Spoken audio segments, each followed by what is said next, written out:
পাক রব্বুল আলামিনের দরবারে লাখো কোটি শুকরিয়া, যেই আল্লাহ তাআলা আমাদেরকে দুনিয়ার সমস্ত কাজকর্ম থেকে বিরত রেখে, দুনিয়ার সমস্ত কাজকর্ম থেকে ফারুক করে আল্লাহ রসুলের হাদিসের ভাষ্যমতে আল্লাহ তাআলা আমাদেরকে জান্নাতের বাগানে আসার বসার কিছু কথা বলা এবং শোনার তৌফিক দান করেছেন। এজন্য আমরা সকলে ওই আল্লাহ তাআলাকে রাজি এবং খুশি করার জন্য সকলে জবান খুলে পড়ি আলহামদুলিল্লাহ। সম্মানিত উপস্থিতি, আল্লাহ পাক রব্বুল আলামিন আমাদেরকে এই জান্নাতের বাগানে নিয়ে আসছেন, এজন্য আপনারা খুশি না বেজার? সবাই খুশি তো? তাহলে একটু কষ্ট করে দুই হাত তুলে দেখাই, কারা কারা খুশি হন নাই? কি হলো, আপনারা খুশি হন নাই? কথা বুঝতে পারেন না? তাহলে এবার দুই হাত তুলে দেখাই, কারা কারা খুশি হয়েছি? লিল্লাহে তাকবীর, লিল্লাহে তাকবীর। সম্মানিত উপস্থিতি, আমাদের আলোচনা শুনতে হবে এবং বুঝতে হবে, তাহলে আমাদের ফায়দা হবে। কি বলেন? হ্যাঁ, কিন্তু আমাদের সমাজের কালচার হলো বক্তা যদি ঠিক বলে তাও ঠিক, বক্তা যদি বেঠিক বলে তাও ঠিক। কি বলেন? এজন্য কথা শুনতে হবে, বুঝতে হবে, তাহলে আমাদের কি হবে? আমরা সফল কাম হতে পারবো, কামিয়াবি হতে পারবো। আর যদি কথা আমরা না বুঝে শ্রবণ করি, তাহলে আমরা ভুল আমলের মধ্যে লিপ্ত থাকবো। হ্যাঁ, এক চাচা সারা রাত ওয়াজ শুনছে, বক্তা সাহেব ওয়াজ করছে, সারা রাত ধরে ওয়াজ করছে যে দুনিয়ার মধ্যে কেউ যদি রসুলের সুন্নাহকে জারি করে, রসুলের সুন্নাতের পাবন্দি করে, তাহলে আল্লাহ তাআলা 10টা গলা কাটা শহীদের সওয়াব তাকে দান করবে। চাচা সারা রাত ভর ওয়াজ করছে। সকালবেলা চাচা খেতে কাজ করতে গেছে, আর চাচার মাথায় কথা ঘটতেছে যে হুজুরেতে ওয়াজ করছে যে আমরা যদি একটা সুন্নাতকে জারি করতে পারি 10টা গলা কাটা শহীদের সওয়াব। এখন পাগড়ি বান্ধা গুরুত্বপূর্ণ একটা সুন্নাত। কি বলেন? গুরুত্বপূর্ণ একটা সুন্নাত। চাচায় গেছে খেতে, আর খেতে যখন যায় তখন মৌবক কি একেবারে পাগড়ি বান্ধা টুপি পইরা পাঞ্জাবি জুব্বা পইরা যায়? যায় না। তো চাচা গেছে খালি গায়ে, পরনে একটা লুঙ্গি। চাচা খেতে যখন কাজ করা শুরু করছে, মনে পড়ছে হুজুর তো গতকাল সারা রাত ধরে সুন্নাতের ওয়াজ করছে, সুন্নাত ছাড়ার কোনো সুযোগ নাই। কি করা যায়? চাচায় লুঙ্গি খুলে পাগড়ি বাঁধছে। পাশে আবার বাতিজা আছে, বাতিজা দেখে বলতেছে, চাচা কিয়া কাম হে, কি কাম করতেছেন? চাচাই বলতেছে, বাতিজা তোমার কোনো কথা আমি আজকে শুনবো না। কয় কে এত রাগ করলেন কে আমার উপর?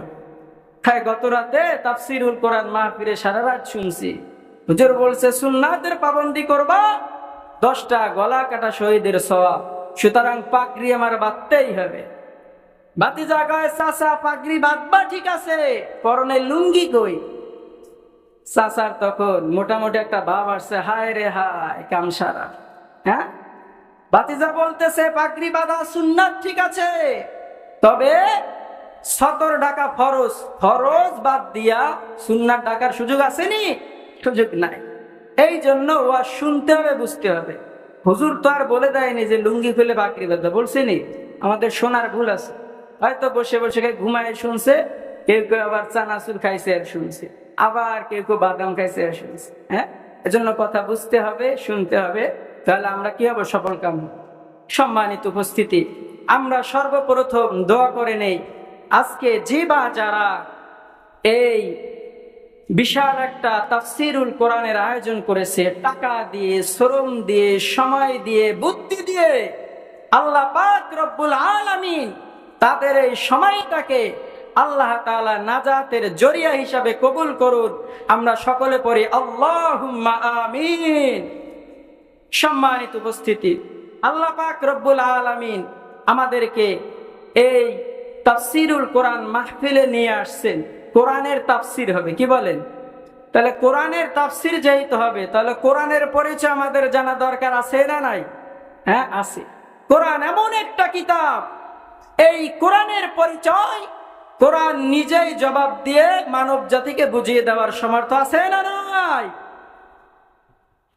তাহলে কোরআনের পরিচয় কি? কোরআন এমন এক কিতাব, এই কোরআনকে যদি কেউ প্রশ্ন করে, এই কোরআনের কাছে যদি কেউ জিজ্ঞাসা করে, হে কোরআন, আল্লাহ পাক রব্বুল আলামিন তোমাকে এই পৃথিবীতে প্রেরণ করেছে, নাজিল করেছেন, তিনি কে? তোমাকে পৃথিবীর মধ্যে কে প্রেরণ করেছে? তুমি পৃথিবীতে কেন এসেছো? এমন প্রশ্ন যদি কেউ করে, কোরআন নিজেই জবাব দিয়ে দেয়। কোরআন বলে, তানসীলাম মিম্মান খালাকাল আরদ ওয়াস সামাওয়াতিল উলা। কোরআন নিজেই বলে যে আমি কোরআনকে এই পৃথিবীর মধ্যে প্রেরণ করেছে ওই ব্যক্তি যিনি আসমান এবং জমিনকে সৃষ্টি করেছে।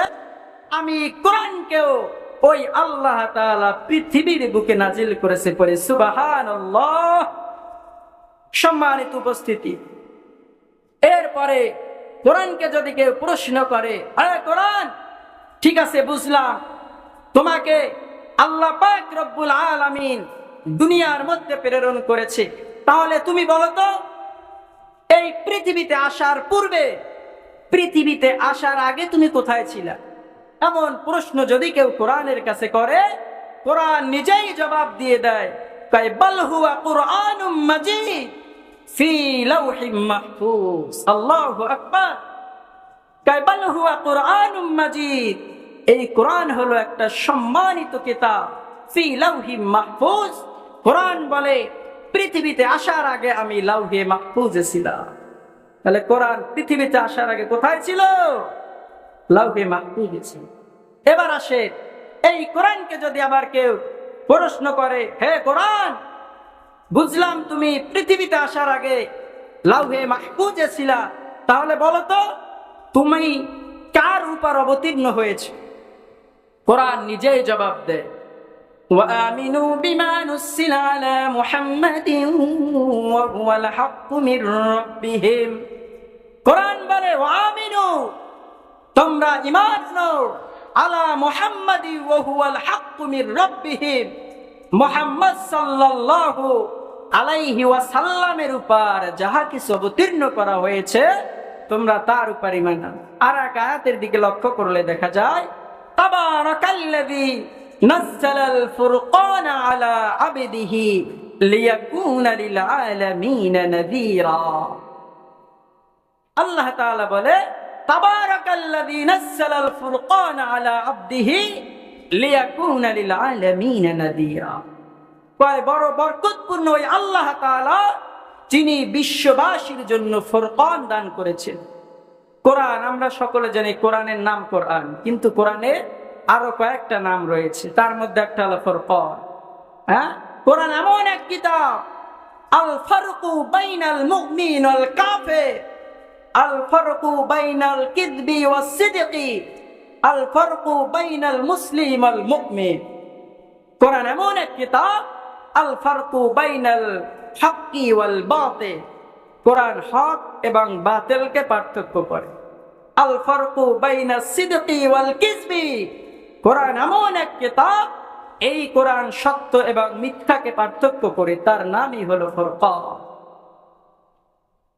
এরপর আসেন, এই কোরআন যদি আবার কেউ কোরআনের কাছে প্রশ্ন করে, হে কোরআন, ঠিক আছে বুঝলাম তুমি মুহাম্মাদের উপর অবতীর্ণ হয়েছো, তাহলে এবার বলো তো তুমি যখন অবতীর্ণ হয়েছিলা ওই মাসটার নাম কি ছিল?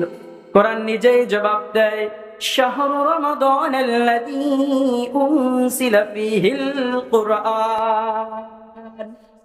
কোরআন নিজেই জবাব দেয়, আমি যেই মাসটা অবতীর্ণ হয়েছি ওই মাসটার নাম ছিল কি? রমজানুল মুবারক। এরপরে আবার যদি কেউ কোরআনকে প্রশ্ন করে, ও কোরআন, বুঝলাম তুমি রমজান মাস অবতীর্ণ হয়েছো, তাহলে তুমি এবার বলো তো তুমি যখন অবতীর্ণ হয়েছো তখন সময়টা রাত ছিল না দিন ছিল? কোরআন নিজেই জবাব দেয়, ইন্না আনসালনাহু ফি লাইলাতিল কদর। কোরআন নিজেই জবাব দেয়, আমি যখন অবতীর্ণ হয়েছি তখন সময়টা ছিল পবিত্র কদরের রাত। আল্লাহু আকবার।